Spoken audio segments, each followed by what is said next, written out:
Merci à tous pour votre patience pendant que nous accueillons tout le monde. Il y a des règles de santé et de sécurité très strictes sur le nombre de personnes que nous pouvons faire entrer.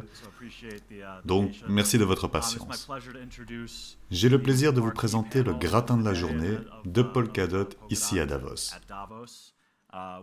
Que faudra-t-il pour construire un meilleur web? Avec le vétéran rédacteur en chef Andy Stewart de Yahoo Finance en conversation avec le Dr Gavin Wood et Frank McCourt. Vous attirez une sacrée foule ici, ça a l'air vraiment génial. Voici Gavin et Frank, au cas où vous ne le sauriez pas. Je suis Andy Stewart et cela va être une conversation vraiment fascinante. Je pense parce que je suis très intrigué par ce que ces gars construisent et il y a beaucoup de choses à dire. Une chose que je dois dire d'emblée, c'est que je pense qu'il y a un réel éventail de connaissances et d'expertise dans ce public. Ainsi, certaines personnes sont extrêmement bien versées dans la blockchain et d'autres ne peuvent rien savoir à ce sujet. Certaines personnes peuvent être intimement familières avec M. Frank McCourt et d'autres ne peuvent jamais avoir entendu parler de lui. C'est la même chose pour Gavin. Donc je pense que nous devons être patients les uns avec les autres en comprenant que nous venons de perspectives différentes et de niveaux de connaissances différents. Je pense que nous pourrions commencer par cette annonce vraiment sympa que vous avez faite ce matin à propos du projet Liberty et d'entrer dans le vif du sujet. J'ai ensuite 1 million de questions à poser. Qui sont ces gars? Comment se sont-ils rencontrés? Qu'est-ce que Polkadot? Etc. Nous répondrons à toutes ces questions et on prendra des questions de l'audience aussi plus tard. Donc, je ne sais pas, lequel d'entre vous veut commencer à parler du projet Liberty? Qu'est-ce que vous en pensez? Frank? Vous? J'en serais ravi, oui. Ok, voulez-vous que je riff ou voulez-vous que je fasse... Oui, quelle est la grande annonce du jour? Il y a beaucoup de choses à dire. Mais enfin, je dirais juste que ça a à voir avec les médias sociaux sur le Web3. Et c'est juste un point de départ, peut-être.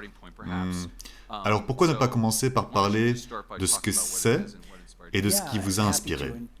Oui, j'en suis heureux. Bonjour à tous, merci d'être là. Alors, oui, le projet Liberty est essentiellement un projet à 3 voies, incluant une voie technique, mais ce n'est pas tout à fait un projet technique, conçu pour transformer la façon dont l'Internet fonctionne.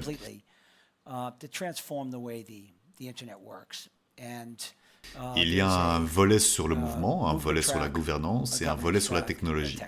Nous pouvons nous plonger dans chacun d'entre eux, mais le fait est que nous pensons, et je vais parler pour moi, que la façon dont la technologie est actuellement conçue est fondamentalement défectueuse et cause beaucoup de dommages.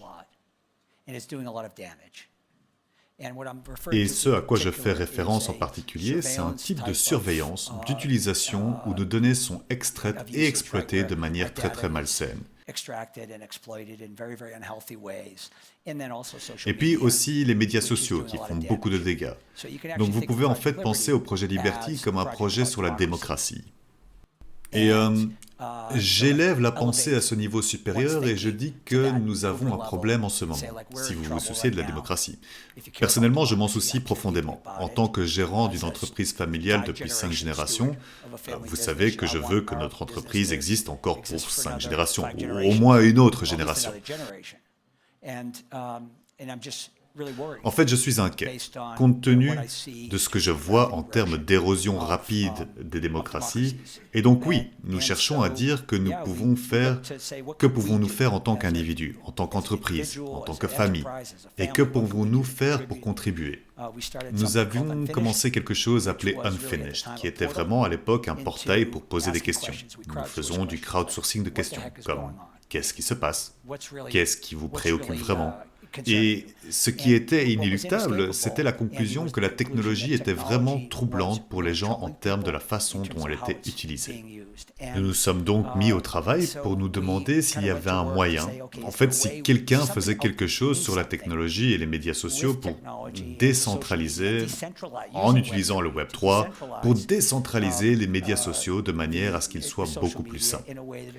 Et vous savez, le seul projet que nous avons trouvé qui était en quelque sorte direction rédactionnellement correct était Blue Sky, quelque chose que Twitter faisait. Mais cela s'est avéré peu probant. J'ai donc retrouvé Braxton, qui dirige notre équipe de laboratoire, il est là aujourd'hui. On s'est assis et on s'est dit, si nous devions faire quelque chose, comment devrions-nous l'aborder ? Et le moment aha a été de vraiment se concentrer sur le graphe social et de vraiment se dire, et s'il y avait un graphe social universel par opposition à des milliards de graphes atomisés, et connecter cela avec le Web3 et ses possibilités, alors quelque chose de puissant pourrait se produire. Nous avons lancé DSMP, c'est en open source, elle a été offerte au monde, la version 1.0 est sortie à la fin de l'été dernier, mais comme je l'ai dit, même si la voie technique est importante, c'est plus qu'un projet technique. Unfinished est maintenant devenu un mouvement, et nous avons lancé un institut qui se concentre sur la gouvernance Web3, d'abord à Paris et à DC comme mandataire pour l'Europe et aux États-Unis. Il y a donc beaucoup de choses à parcourir, mais pensez au projet Liberty comme quelque chose qui touche à la démocratie et qui est convaincu que nous devons transformer fondamentalement la façon dont la technologie est actuellement conçue. Et vous savez, c'est là que Gavin entre en jeu. Ça n'a pas l'air d'être une mince affaire, Frank. D'ailleurs, comme vous pouvez le voir, Frank est un Américain. Il travaille dans le domaine de l'immobilier et a aussi possédé une équipe de baseball, les Los Angeles Dodgers, entre autres. Et nous parlerons plus en détail de son passé, mais Gavin, je suis désolé, c'est à vous. Alors peut-être pourriez-vous nous expliquer ce que vous entendez par le projet Liberty et comment vous y participez et comment est-ce que vous y travaillez ? Lorsque j'ai commencé à m'intéresser à la technologie de la blockchain, c'était en fin 2013, c'est à ce moment-là que j'ai vraiment commencé à coder et à y consacrer du temps. Et ce n'est que quelques mois plus tard où j'ai écrit cet article sur le Web3, qui est en quelque sorte devenu fondateur. Et à l'époque où j'ai écrit cet article, si vous étiez allé à une conférence sur la blockchain au début des années plus ou moins 2014, ça ne s'appelait pas blockchain, mais Bitcoin. C'est difficile à croire vu qu'aujourd'hui tout est, vous savez, tout est NFT, Bored Ape et DeFi. Les contrats intelligents. Ce sont le genre de termes que nous utilisons aujourd'hui et qui sont analogues du mot blockchain. Mais à l'époque, il s'agissait vraiment de construire un monde nouveau basé sur une monnaie. Et le but du Web3 était de dire que cette technologie peut être plus que cela. Il ne s'agit pas de construire uniquement une monnaie, et il ne s'agit pas non plus des choses que vous pouvez faire avec cette monnaie. Alors vous savez, si vous regardez l'un des tout premiers white papers d'Ethereum, ce n'est pas tant une plateforme d'application que de dire « voici une façon de faire de la monnaie programmable ». D'accord ? Le Web3 essaye, en quelque sorte, de renverser cette conception et de dire « ce n'est pas juste une question d'argent programmable, mais c'est peut-être une plateforme d'application générale qui peut faire toutes sortes de choses différentes, dont une part n'a rien à voir avec de l'argent. » Et pour en revenir au projet Liberty, je pense que c'est finalement une de ces applications qui peut être construite sur le Web3 et qui n'a pas grand-chose à voir avec, vous savez, les géniteurs du Bitcoin. Ce concept de monnaie, et ce qu'elle tente de faire, c'est, je pense, de ramener les attentes crédibles de l'utilisateur. Pour l'instant, les utilisateurs s'attendent à certaines choses. La vie privée en est une très notable, non ? L'authenticité en est une autre, et nous n'avons jamais vraiment répondu aux attentes des utilisateurs. Nous avons, en quelque sorte, la technologie pour faire mieux. Nous avons une compréhension assez solide de la façon de rendre les choses privées et de rendre les choses authentiques, mais pour le moment, nous faisons, en gros, confiance à ces autorités très centralisées, très puissantes et opaques, motivées par le profit, pour le faire pour nous. Et ce n'est pas un bon plan, c'est un moyen imparfait d'essayer de fournir ces services, et je pense que dans un certain sens, le projet Liberty est vraiment juste une tentative d'utiliser la bonne technologie pour répondre aux attentes des utilisateurs.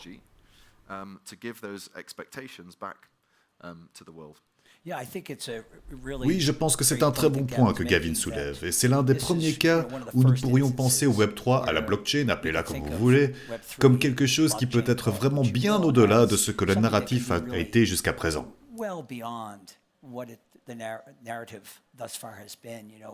Il semble que le narratif ait été coopté par ces crypto-monnaies, ces jetons et quelques NFT et ainsi de suite.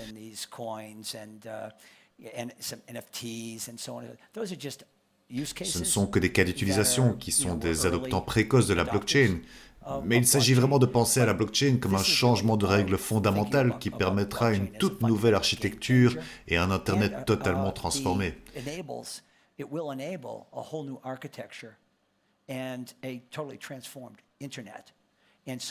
Et donc c'est un changement vraiment significatif, je pense, dans la façon de penser au Web3 et combiné avec un protocole Internet de base qui décentraliserait et créerait un graphe social universel. Cette combinaison est incroyablement puissante et ce qu'elle pourrait permettre pour la société est simplement massif.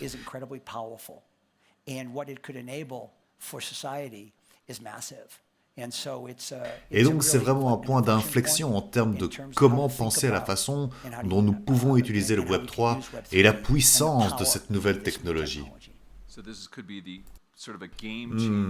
Donc cela pourrait être une application qui change la donne, un cas d'utilisation, si vous voulez, du Web3, d'une blockchain, et les médias sociaux seraient ce véhicule, c'est ce dont nous parlons ici. Je pense que nous parlons de milliers de cas qui changeraient la donne. Cela ouvrirait tout un paysage d'innovation et de créativité.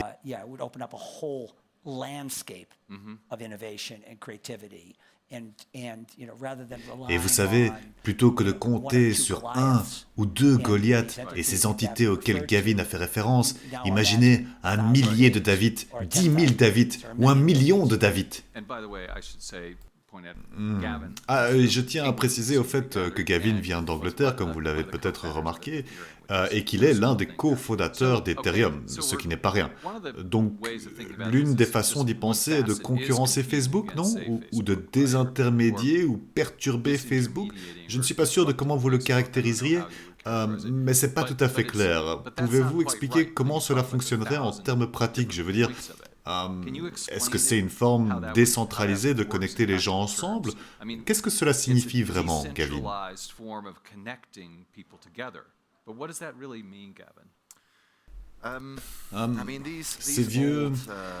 Ces services hérités sont vraiment architecturés autour de l'idée d'une unique base de données gigantesque, n'est-ce pas ?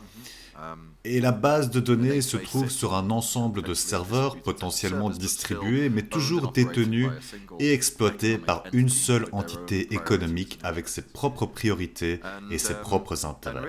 Et vraiment, quand nous disons une centaine ou un millier ou 1 million de David, nous parlons d'essayer d'éviter que tout tombe sur ce même point de pouvoir arbitraire, cette autorité décisionnelle arbitraire.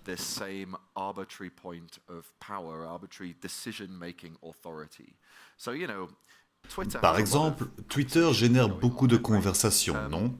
Mais il n'y a vraiment qu'une seule personne dans l'organisation de Twitter qui soit Jack ou Elon, ou quelqu'un d'autre en dessous. Jack bientôt, Elon peut-être ?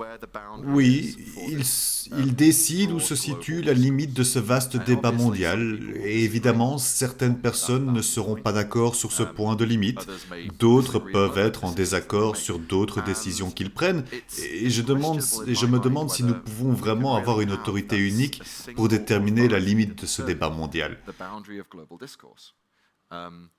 Il se peut très bien que, de la même manière qu'il existe nombre d'États-nations dans le monde et de nombreuses régions au sein de ces États-nations, et parfois de nombreuses villes avec leurs propres règlements au sein de ces régions, que nous ayons besoin de nombreux réseaux sociaux différents, chacun ayant le moyen d'interagir les uns avec les autres, mais selon certaines règles et des procédures ainsi que des processus clairs et transparents, mais en fin de compte autonomes.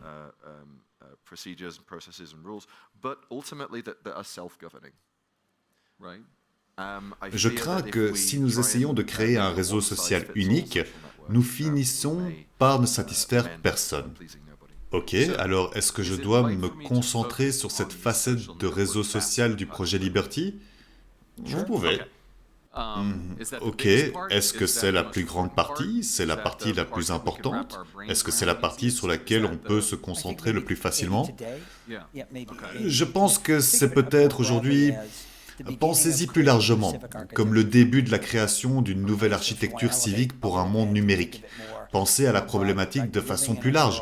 Nous vivons dans un monde avec des institutions qui soutiennent nos systèmes politiques et économiques qui ont été construits dans un monde différent, n'est-ce pas? Construits il y a 70 ou 75 ans, ils nous ont servi raisonnablement bien, mais dans un monde très différent que celui qui est aujourd'hui, dans des circonstances très différentes. Maintenant, nous sommes dans un monde numérique. Nous sommes tous connectés et interconnectés. Ce sont des changements massifs. Nous allons donc devoir repenser ce cadre institutionnel. Cela dit, pour gagner du temps, afin de repenser ce cadre, nous devons en quelque sorte éteindre certains feux. Les médias sociaux ont érodé la confiance du public, la démocratie, le capitalisme, appelez-les comme vous voulez. Ils sont basés sur un concept simple, appelé la confiance. Si vous détruisez la confiance, la logique voudrait qu'il soit impossible pour la démocratie de perdurer. Les médias sociaux sont donc considérés comme le premier défi à relever et la première chose à faire. Pouvez-vous me donner un exemple? Disons, imaginons que je sois une femme étudiante en art à Lisbonne, et comme j'en ai marre de Facebook et Instagram et de Twitter, et que j'aime ce que vous dites, ok, je vais annuler ou résilier tous mes comptes, et ensuite je fais quoi? Peut-être pas aujourd'hui, mais demain. Comment vais-je... À quoi va ressembler... Quelle va être mon expérience? Avec qui est-ce que je me connecte et comment? Je pense, je suppose qu'au final, le produit aura de nombreux visages, et il sera, bien que vous sachiez qu'il y ait le concept de cette technologie de blockchain décentralisée en arrière-plan, il y a un protocole qui est une sorte de protocole de réseau social construit au-dessus de ça, et qui utilisera cette nature décentralisée de tout cela. En fin de compte, les services avec lesquels les gens interagiront, votre étudiante en art ou autre, seront très adaptés à leurs besoins particuliers. Alors imaginez que nous revenions à, je ne sais pas, 2003 ou quelque chose comme ça. Le Web 2 vient juste d'arriver. Le Web 2 ne ressemble pas vraiment aux choses concrètes que nous connaissons aujourd'hui.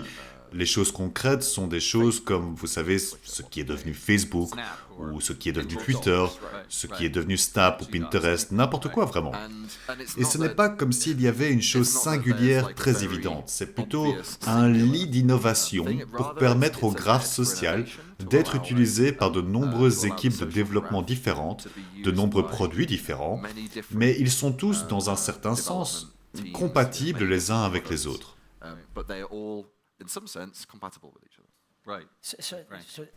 Revenons au moment où Gavin parlait de l'évolution du Web 2.0. Très peu de gens, je crois, comprenaient ce que l'Internet allait devenir et à quoi il ressemblerait aujourd'hui. Aujourd'hui, par ailleurs, nous savons à quoi il ressemble et de fait, nous pouvons le réinventer et le faire fonctionner comme il devrait. Mais pour en revenir à votre question, sur les plateformes des médias sociaux, c'est lorsque ces grandes plateformes, petites à l'époque, mais au moment où elles ont compris la valeur de ces données et de leur accumulation,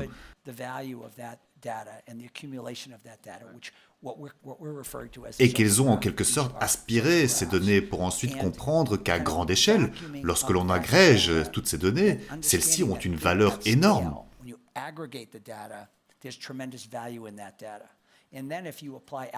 Et ensuite, si vous appliquez les algorithmes à cela pour optimiser les choses, comme le temps en ligne ou autre, et vous réalisez que mettre les gens en colère, vous savez, l'indignation est un excellent moyen d'optimiser. Donc si vous optimisez pour l'indignation, vous obtenez de l'indignation. Et c'est le lien avec l'érosion de la confiance dont je parlais. Mais il n'y avait pas de cadre quand le Web 2 a commencé, aucune sorte d'ensemble de conversation à un niveau sociétal qui disait ce que nous voulons que la technologie fasse et pour qui. La technologie est donc très intéressante et très puissante, mais je pense qu'il est important de comprendre que le projet Liberty n'est pas un projet à voie unique, Ce n'est pas seulement un projet technologique.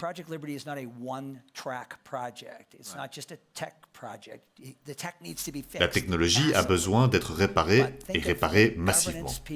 La partie de gouvernance et la partie de mouvement sont tout aussi importantes et peuvent s'avérer même plus difficiles que la technologie. Nous devons en parler un peu plus car je pense que l'un des défauts fondamentaux de nos attentes est que l'on pense que les technologues vont résoudre tous les problèmes sociétaux. Et je pense que c'est une prémisse fondamentalement erronée. La société doit résoudre des problèmes sociétaux et dire aux technologues quel est le cadre dans lequel ils doivent travailler et innover. Quels sont les garde-fous entre lesquels ils doivent se trouver, quelles sont les valeurs et les principes qu'ils doivent intégrer, quels sont les objectifs qu'ils doivent optimiser.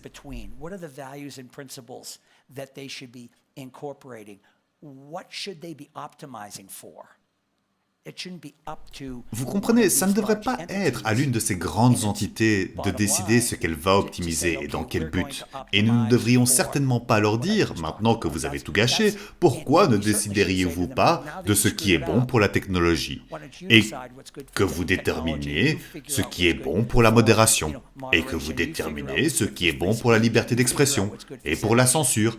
Il s'agit de préoccupations sociétales qui doivent faire l'objet d'une gouvernance. Les spécialistes des sciences sociales doivent comprendre le pouvoir de ces technologies et être tenus responsables, tout comme les technologues doivent comprendre l'impact sur l'humanité et être tenus responsables. D'accord, donc il y a beaucoup de choses sur lesquelles rebondir. Alors, donc si j'ai bien compris, tout d'abord, l'interface utilisateur peut sembler être exactement la même. Ensuite, une des grandes différences, c'est que vous allez pouvoir contrôler vos données. Je veux dire, vous allez les posséder. C'est une chose fondamentale. Elles ne seront pas à vendre par une entité centralisée. Troisièmement, la gouvernance régulatoire. Je ne suis pas certain d'avoir totalement compris, ça a l'air assez compliqué, non? Ah oui, je me rappelle maintenant. Le point 3, ce que vous créez, ce sont des sortes d'outils technologiques pour que les gens puissent créer ces interactions, étant donné que d'abord, ça peut ressembler à ce qu'ils veulent et ensuite qu'ils vont garder leur propre vie privée et leurs données, d'accord? Et donc à un moment donné, vous mettez ces outils, ces SDK, je ne sais pas ce qu'ils sont, et vont permettre aux gens de créer ces réseaux qui sont indépendants ou non, mais fondamentalement, ils pourront garder leurs propres données et ils ne seront pas redevables à une grande entreprise. Ce genre de choses. C'est ça? Oui. Waouh, c'est certainement beaucoup à intégrer. Je comprends comment vous en êtes arrivé là, mais Franck, je dois vous demander, comment en êtes-vous arrivé là? Parce que vous êtes comme un promoteur immobilier originaire des États-Unis. Ce n'est pas une chose typique pour quelqu'un dans votre position de s'intéresser au Web3. Nous y sommes arrivés parce que nous étions préoccupés par... J'ai parlé de 5 générations. Mon arrière-arrière-grand-père est arrivé d'Europe en Amérique à l'âge de 13 ans. Et il a créé une entreprise à 50 ans. Il a commencé à construire des routes quand Henry Ford a commencé à construire des voitures. Nous avons littéralement fait partie du projet américain depuis cette époque. Vous savez, en le construisant physiquement, et nous avons bénéficié massivement de ce projet, et maintenant nous faisons des affaires dans le monde entier, et nous avons été, vous savez, très très chanceux. Et j'aimerais que cela continue, vous savez. Je me soucie profondément de la démocratie. C'est en quelque sorte ancré dans la façon dont j'ai été élevé, dans ce que je valorise et dans ce à quoi je crois. Et donc, quand on regarde autour de soi et qu'on voit ce qui se passe et qu'on observe à quelle vitesse on perd pied et à quel point la démocratie souffre partout, nous devons faire quelque chose à ce sujet. Et je pense, et quand je dis nous, je veux dire nous tous, devons faire quelque chose à ce sujet, et je pense que ce dont nous avons particulièrement besoin est un projet. Quelque chose de créatif, de positif, qui concerne l'avenir, quelque chose d'achevable, plutôt que d'être coincé comme nous le sommes dans le recyclage des problèmes. Nous savons contre qui nous sommes, mais je veux savoir pourquoi nous le sommes. Et qu'allons-nous faire? Je veux faire une remarque, Andy. Nous n'avons pas seulement choisi Gavin et Polkadot parce qu'ils sont une formidable pièce de technologie et la meilleure blockchain, mais ce sont les valeurs partagées qui sont vraiment à la base de tout ça.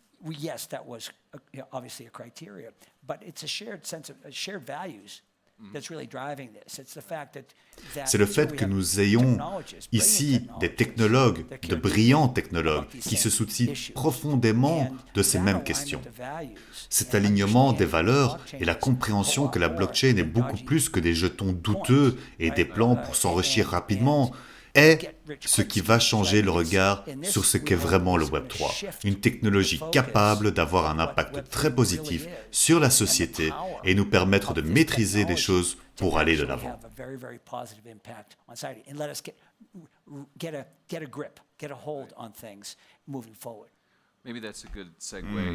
Peut-être est-ce une bonne transition vers vous, Gavin, pour nous parler un peu de Polkadot et de son objectif. Vous l'avez fondé après avoir quitté le monde d'Ethereum. Alors expliquez-nous un peu, s'il vous plaît.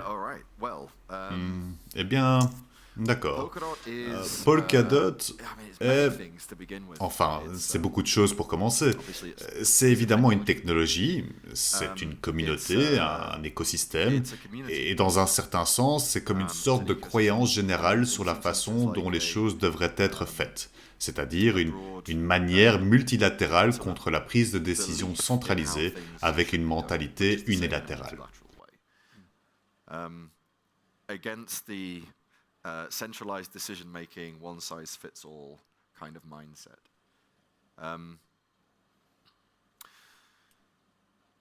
Au premier abord, c'est une blockchain, vous savez. C'est le réseau Polkadot qui se trouve sur l'Internet, il traite les blocs, s'assure qu'ils sont valides. Quand ils disent de traiter des blocs, cela signifie en fait de traiter les transactions. Mais l'élément clé dans cette technologie est qu'elle permet à d'autres blockchains de bénéficier de la même sécurité que la blockchain Polkadot. C'est donc une façon de multiplier ce niveau de sécurité sans lier, sans ces choses qui bénéficient de la sécurité de Polkadot. Dans la mentalité dogmatique, transactive de Polkadot,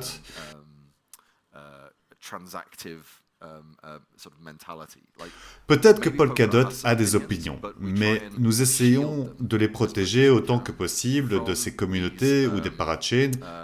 C'est une autre blockchain qui utilise Polkadot et ce faisant sont compatibles, sont capables de communiquer entre elles. On peut donc voir ça comme si les blockchains traditionnelles avaient tendance à être quelque chose comme un État-nation. Elles ont leur propre ensemble de règles, elles ont leur propre souveraineté, elles ont une sorte de force militaire que nous appelons mineurs. Les mineurs, ce sont ceux qui traitent l'information plus rapidement que tous les autres mineurs de toutes les autres blockchains, de sorte qu'aucun mineur malhonnête ne puisse effectuer une attaque de réversion qui conduit à des transactions annulées après qu'elles sont censées être finalisées.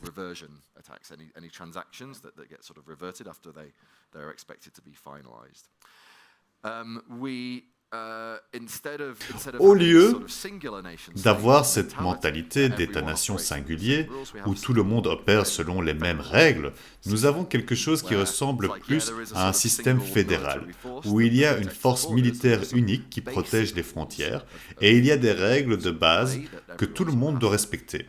Mais au sein de l'Union nationale globale, il y a des États-nations qui peuvent établir leurs propres moyens d'opérer.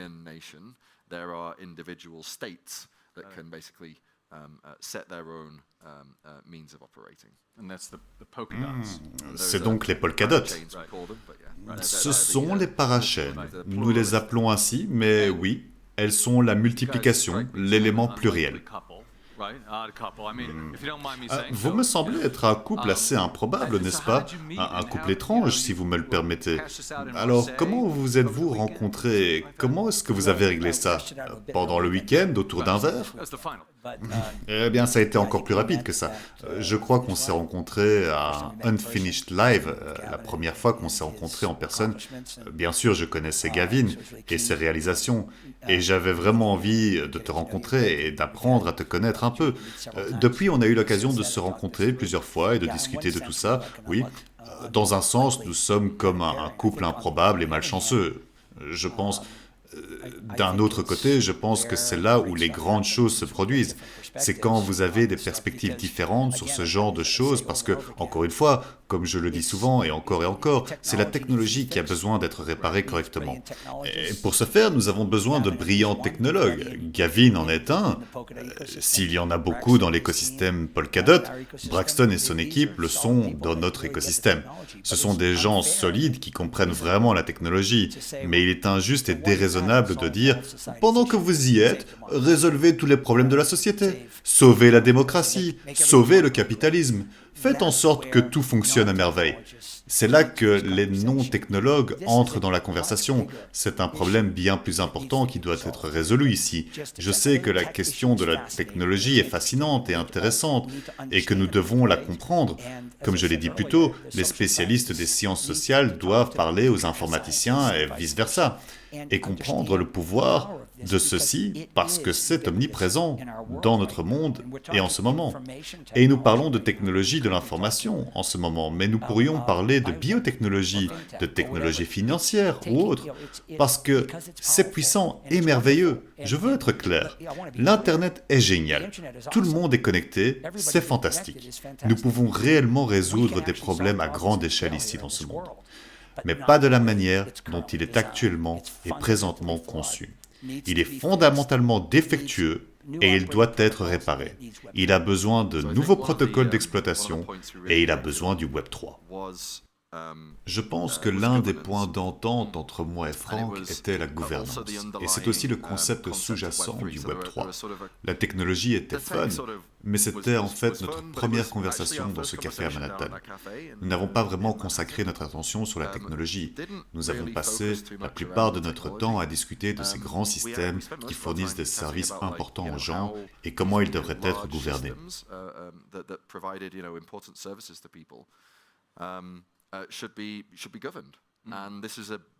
C'est une question brûlante dans la blockchain, autant que c'est une question brûlante partout ailleurs. Et c'est aussi l'un des domaines clés où Polkadot a fait beaucoup d'innovations. Et nous avons essayé un tas de choses différentes. Je pense qu'à part ça, nous avions aussi parlé un peu de la société, de la démocratie et des domaines où les choses allaient peut-être un peu mal.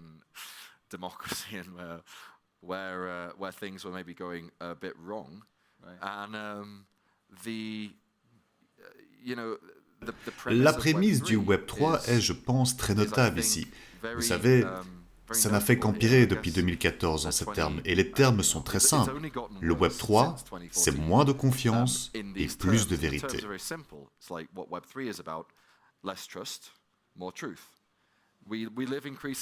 Nous vivons de plus en plus dans une société, et vous l'avez mentionné tout à l'heure, où les gens se sentent de plus en plus éloignés de la vérité.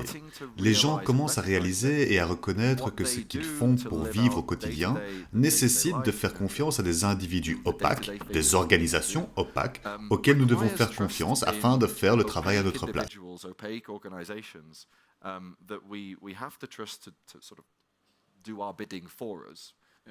Ce n'est pas comme si nous avions le choix de la banque à laquelle nous faisons confiance pour protéger notre patrimoine, et nous n'avons pas vraiment le choix du gouvernement auquel nous faisons confiance pour nous protéger et nous fournir les services de base dont nous avons besoin, et nous n'avons pas vraiment le choix de la personne à qui nous faisons confiance pour partager nos photos entre amis. Pour beaucoup de gens, la façon dont ils communiquent avec leurs amis qui n'habitent pas à côté d'eux, et dans certains cas même quand ils habitent à côté, c'est problématique, et les gens commencent à le réaliser. And this is problematic, and people are starting to realize it's problematic, and it comes up as much in. Quand Frank parle très clairement de la façon dont cela devient de plus en plus un problème pour le système démocratique, eh bien, ce sont les mêmes raisons pour lesquelles je me suis lancé dans la blockchain et le Web 3 à la base. Within the reasons for why I got into blockchain and into Web 3 at the beginning. Right. Nous allons prendre quelques questions. Une seconde, je vais juste en poser une autre rapidement, puis nous passerons à vous en premier, car vous étiez la première à lever la main. Avez-vous un business model ? Oui, c'est sûr, il en faudra un, sinon ça ne marchera pas. Parce que pour que cela marche, nous devons déchaîner une innovation massive et imaginer que tout ce que nous avons dans le Web 2, la capacité d'obtenir des réponses rapides, ou de faire des achats rapidement, ou de communiquer avec n'importe quelle personne dans ce monde, nous voulons toutes ces caractéristiques dans le Web 3 également. Ce sont des caractéristiques importantes, nous allons donc avoir besoin d'un modèle qui permet aux meilleures applications du Web 2 et de tous leurs attributs de s'épanouir au sein du Web 3. Mais juste d'une manière beaucoup plus saine, beaucoup plus bénéfique pour la société. Il y aura donc tout un écosystème. Tout ce que nous pouvons imaginer et au-delà de ce que nous pouvons imaginer sera construit dans ce nouvel écosystème, ce nouveau monde.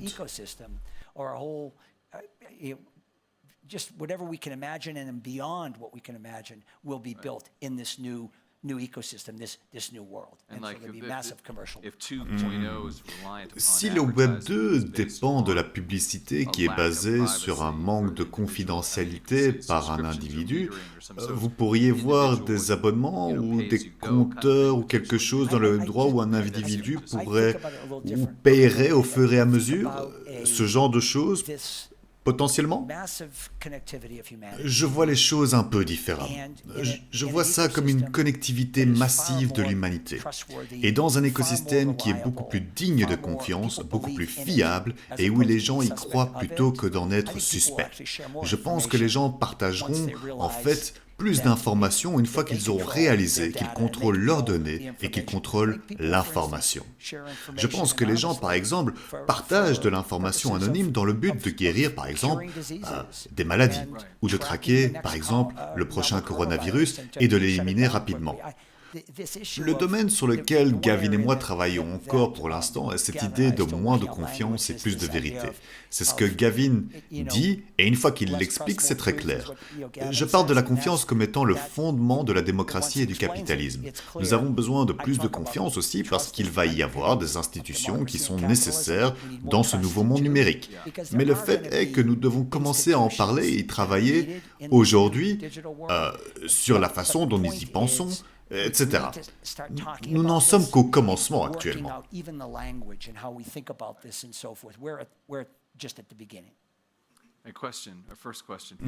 Une question, notre première question ici. Attendez le micro et ensuite si vous pouviez vous identifier à un degré qui vous convient, je suppose, n'est-ce pas ? Bonjour, je m'appelle Irina Iver, je suis une avocate basée ici en Suisse et merci beaucoup à Polkadot pour l'organisation. C'est vraiment génial, Andy, merci pour être ce modérateur vraiment talentueux. C'est vraiment excellent. La question que j'ai est la suivante. Gavin, en 2014, vous avez inventé le terme Web3 et vous avez aussi décrit la vision pour le futur de l'Internet. Donc, c'était quoi, il y a 8 ans et aujourd'hui nous savons tous, et Franck l'a mentionné plusieurs fois, que dans le Web 2, nous les gens, nous sommes le produit, mais malheureusement dans le Web 3, en ce moment, nous sommes la liquidité de sortie des investisseurs institutionnels. Donc, qu'est-ce qui doit encore changer pour que le Web 3 soit plus proche de votre vision, de ce que vous aviez envisagé, plutôt que ce qui se passe actuellement? Je pense que nous avons besoin d'une meilleure... Je pense que la réponse se trouve toujours dans la devise du Web3, moins de confiance et plus de vérité. Je pense que la remarque sur la liquidité de sortie est largement due au fait que les gens font trop confiance à des entités opaques. Donc, en fin de compte, nous, en tant que technologues, en tant que créateurs de produits, nous devons nous assurer que lorsque les gens entrent économiquement dans un produit, qu'ils ont toutes les informations sur ce produit et ses services à portée de main. Nous avons besoin de plus de vérité, n'est-ce pas? Nous avons besoin de moins de confiance. Parce que, dans mon esprit, beaucoup de mauvaises choses qui se passent dans ce monde peuvent être expliquées par des gens qui se fient à tort. Et la liquidité de sortie est peut-être l'un des cas, surtout quand c'est flagrant, où les gens ont mal placé leur confiance.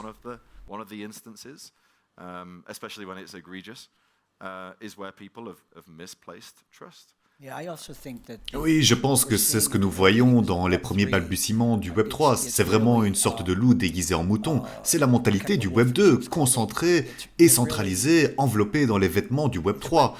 Il s'agit vraiment de créer de la valeur rapidement dans un cas d'utilisation spécifique. Il ne s'agit pas vraiment des choses dont Gavin et moi parlons, qui sont un changement fondamental dans la façon dont tout cela fonctionne. Quickly in a specific use case. It's really not about the things that Gavin and I are talking about, which is a fundamental sea change in how it all works. J'ajouterais aussi que le DSNP, vous avez un protocole Internet de base qui n'est pas tokenisé, c'est une pièce de bien commun. C'est vraiment important aussi. Il y a des morceaux de l'Internet qui devraient être publics, à mon avis. Ensuite, vous pouvez construire des choses commerciales, privatisées, par-dessus cela. Mais aujourd'hui, nous avons des parties de l'Internet qui devraient être publiques, mais qui sont en réalité privées. Super. Voyons voir. Nous avons beaucoup de personnes aujourd'hui ici.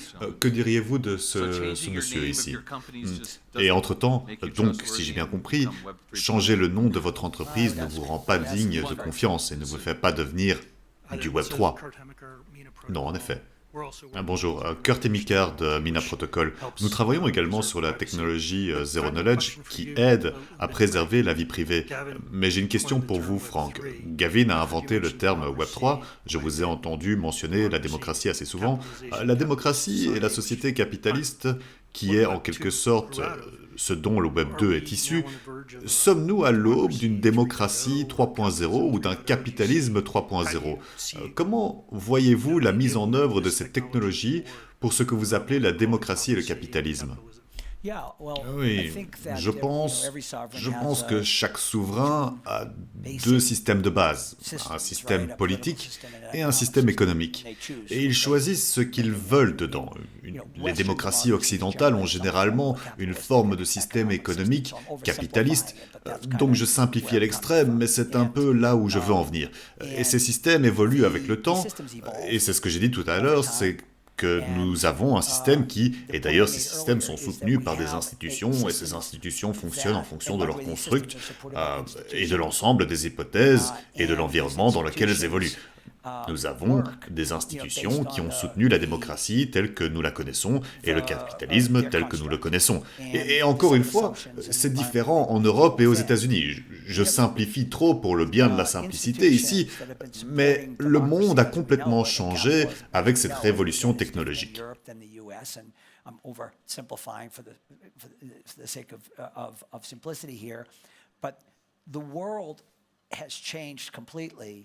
With the emergence, with this technological revolution. I mean, we're on Web 3 now, right? So we had one. Je veux dire que nous sommes sur le Web 3 actuellement. Nous avions le 1, le 2, et maintenant nous sommes au 3e.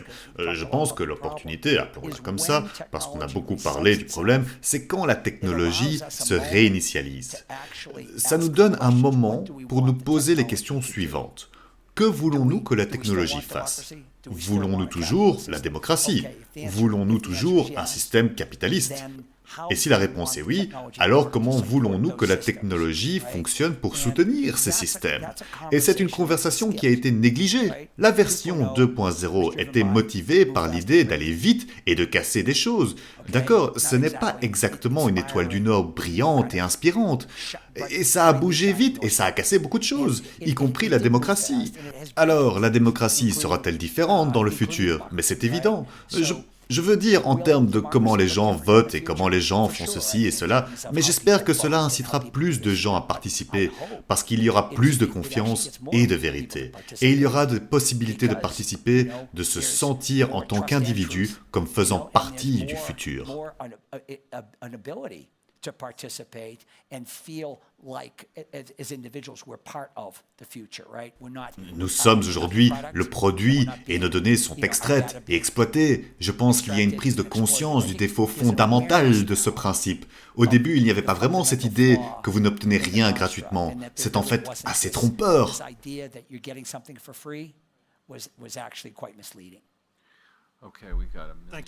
Je vois. Voyons voir. Que diriez-vous de ce monsieur-là, au premier rang, juste ici? Ensuite, nous irons au fond. Je ne peux pas ignorer le fond, tout de même. Bonjour, je m'appelle Gorov. J'avais une question et une autre a surgi lorsque Irena a posé la sienne. La première était plutôt du côté technique et liée à la vie privée. Alors, l'autre est économique, vous pouvez choisir d'en ignorer une des deux si le temps ne vous le permet pas. Le plus proche que nous ayons été de la confidentialité des réseaux et des médias sociaux et du Web3 dans le cadre de la blockchain et de son régime immuable, c'est que nous avons séparé les personas, les personnalités, les identités des données et qu'elles restent toujours là, qui, comme vous le savez, peuvent, par des moyens presque dérisoires, toujours être liées aux personnes auxquelles elles se rapportent. Et cela est arrivé dans le passé.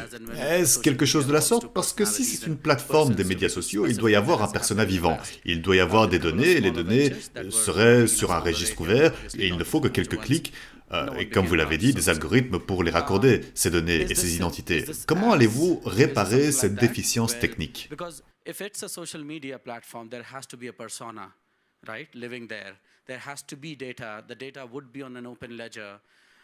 La question économique est liée à la liquidité de sortie qui existe seulement parce que la plupart des projets sont des loups déguisés en moutons.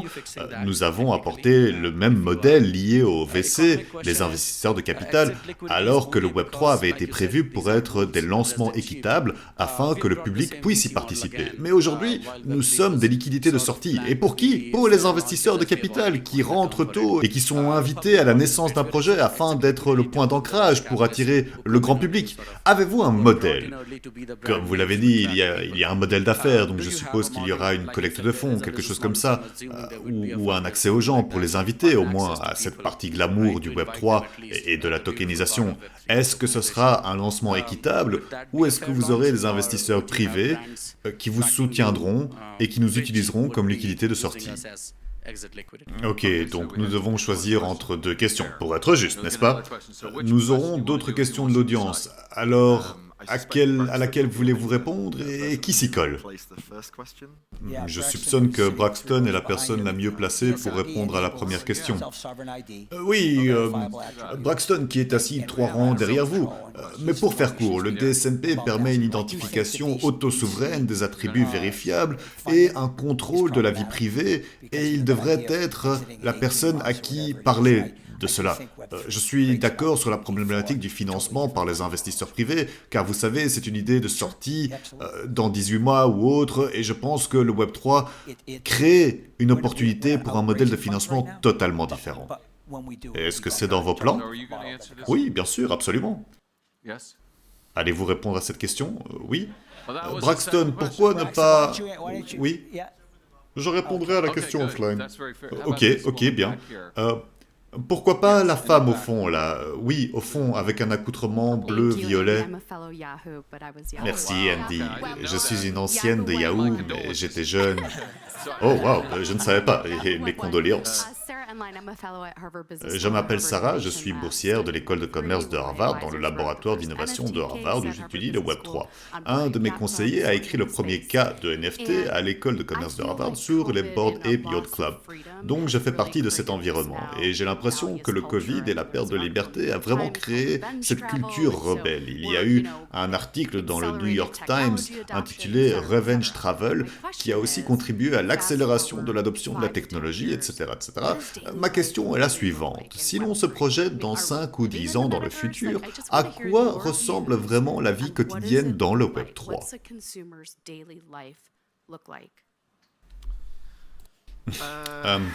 Je ne pense pas que cela tournera autour des NFT. Je ne suis pas sûr du niveau qui jouera la DeFi non plus.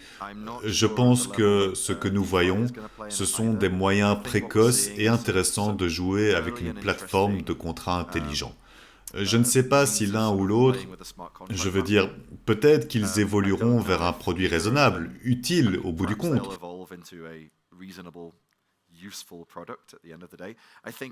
Je pense que les NFT pourraient y arriver. La DeFi, dans l'ensemble, ça va être... Je veux dire que je ne sais pas si je peux décrire ce que le monde sera dans 5 ans, mais je peux décrire le monde que j'aimerais voir construire dans 5 ans. Je veux voir plus de vérité, n'est-ce pas? C'est tout l'intérêt du Web3.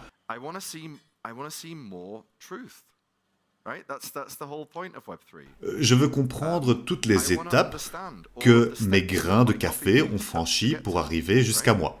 Je veux savoir, quand je lis un article, toutes les preuves qui ont alimenté ce dernier paragraphe, d'accord ?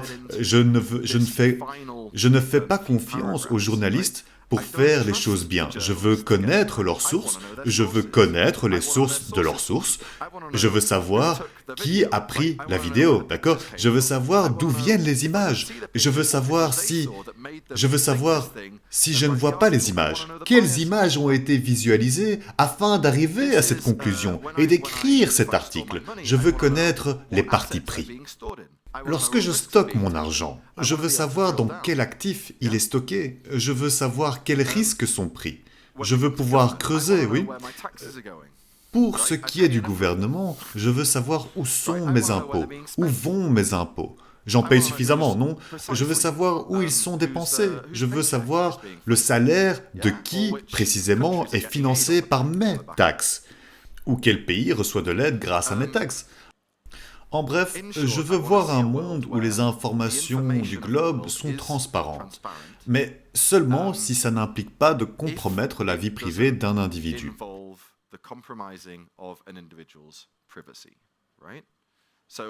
Donc ce n'est pas qu'il ne devrait pas être possible de voler les données personnelles à travers le Web 3, mais plutôt qu'on s'arrange pour que l'information soit libre d'être publiée et qu'elle n'arrive pas jusqu'au consommateur final, jusqu'à l'individu final qui risque potentiellement la vie privée des gens liés à ces données.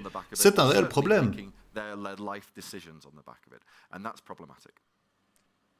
Should we do one more question? That's great. Sorry. Est-ce qu'on prend encore une question ? Comme ça devrait l'être dans une démocratie saine. Pourquoi ne pas... C'est difficile de choisir. Vous choisissez. Très bien, je veux dire, on est peut-être un peu à court de temps. Merci pour la présentation. Je m'appelle Wahid Chamas, je suis affilié à un projet open source pour les créateurs de mode. J'ai pris votre discussion très à cœur. Je pense que beaucoup d'entre nous ont l'ambition que vous avez, avoir un écosystème sans permission, vraiment décentralisé. Mais ma question est en rapport avec la lutte quotidienne, parce que c'est une chose d'avoir cette vision, mais ensuite, vos employés exigent le progrès, un progrès rapide, un progrès centralisé. Cet artiste à Lisbonne, comme Gourav l'a dit, a besoin d'une proposition de valeur. Ils disent qu'ils veulent du sans permission, mais quel contenu apportez-vous ? Ils vous poussent chaque jour à prendre des décisions centralisées. Et vous, Gavin, merci pour votre génie. Vous avez construit un écosystème décentralisé, sans permission. Mais sans votre leadership, nous n'en serions pas là. Ma question est donc la suivante. Vous vous attaquez, monsieur, à une monstruosité de projets. Vous touchez aux médias sociaux qui affectent chacun et chacune de nos entreprises chaque jour. Comment faites-vous pour décentraliser ? Je ne comprends toujours pas au jour le jour comment gérez-vous cette lutte contre les gens qui vous demandent de prendre des décisions centralisées et votre vision. Oui, je pense que c'est un énorme défi. Et ce ne sera pas moi qui résoudrai seul tous ces problèmes. Vous savez, j'ai grandi dans une situation où je ne crois pas à l'idée d'un individu qui arrive sur un grand destrier blanc pour résoudre tous les problèmes. Je ne crois tout simplement pas que ça soit la façon de résoudre les problèmes, en particulier pas à l'avenir. Les problèmes sont trop complexes.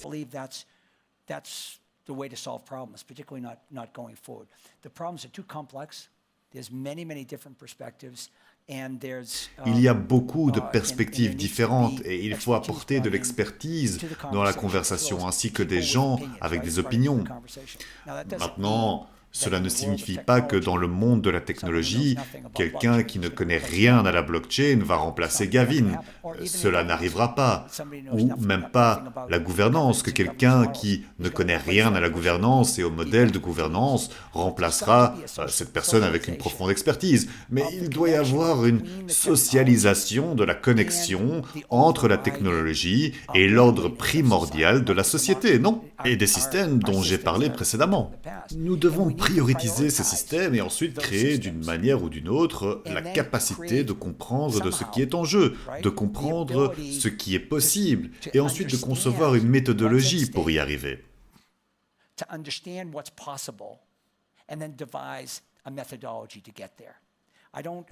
Je ne me fais pas d'illusions sur le fait que c'est facile. Vous parlez d'une résistance de la part d'une personne ordinaire qui veut que les choses restent comme elles sont, ou qui veut une réponse rapide. Eh bien, il y a des exigences sur la façon dont les données sont actuellement collectées et utilisées. Ce n'est pas non plus un détail mineur.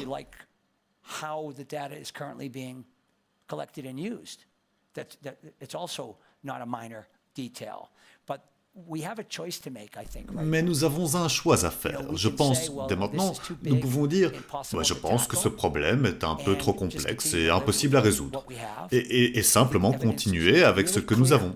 Mais je pense que c'est évident que si nous continuons ainsi, que nous allons perdre des choses très importantes. Et ce que j'essaie de faire comprendre, et qui est important pour moi, et je pense que c'est important pour le fonctionnement de la société, est que ça ne va pas être facile. Ça ne dépendra pas d'une seule personne. C'est pourquoi nous avons besoin d'un projet. Et au fait, s'il y a un autre projet qui fait ça, ou qui y aspire, inscrivez-moi. Je suis pour ce projet, ok? Ceci n'est pas un produit, nous ne vendons pas de produit. Si quelqu'un d'autre faisait ça, nous le soutiendrons en ce moment même. J'ai été très surpris du fait que, lorsque nous nous sommes mis à chercher de qui fait quelque chose pour changer fondamentalement la façon dont l'Internet fonctionne pour les soutenir, que nous n'avons rien trouvé, personne ne le faisait. C'était à la fois inquiétant et aussi un réel signal d'alarme pour moi. Quelque chose qui me disait, eh bien, nous ferions mieux de faire quelque chose. Et encore une fois, il y a une grande différence entre la réalité et le fait de penser qu'une personne ou quelques personnes, ou une entreprise, ou une famille, va changer les choses. Ça ne marche pas comme ça. Mais nous devons agir comme ça. Nous devons agir, chacun de nous, comme si cela comptait vraiment.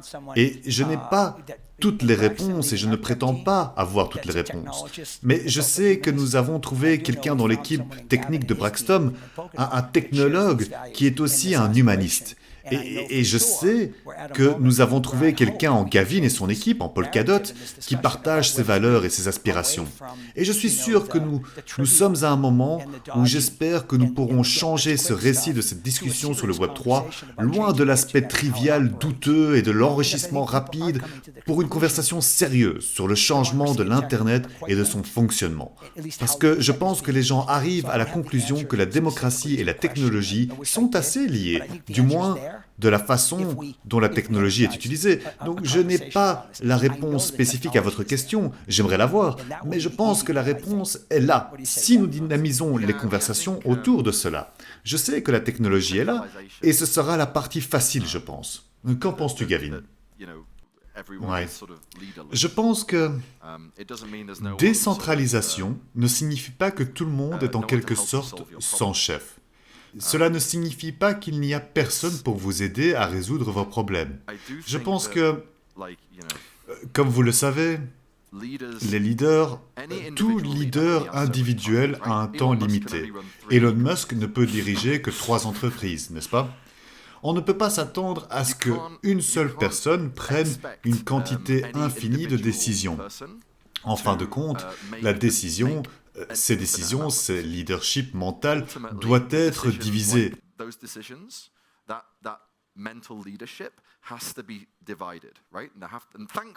Et heureusement, il y a beaucoup de bonnes personnes. Et souvent, les gens font des erreurs, même les meilleurs leaders font des erreurs, non?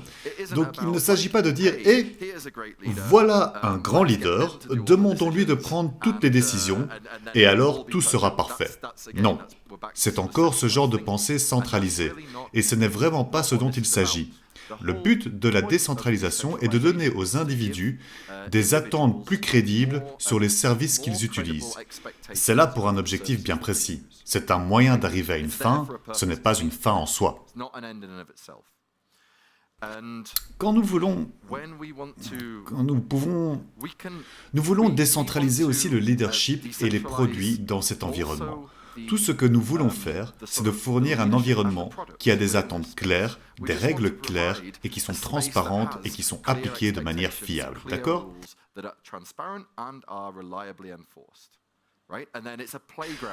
Ensuite, cela deviendra un terrain de jeu sur lequel tous les entrepreneurs ambitieux pourront créer leurs solutions, leurs services, et le reste du monde pourra interagir avec, tout en sachant, mais sans avoir à leur faire confiance, que ces services fonctionneront comme décrit.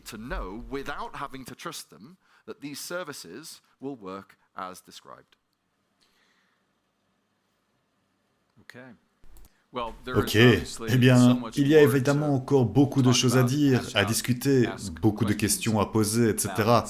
Mais nous n'avons plus le temps. Je pense que cette conversation était très intéressante et je pense que vous l'avez pensé aussi. Alors joignez-vous à moi pour remercier le Dr Gavin Wood et M. Frank McQuoid.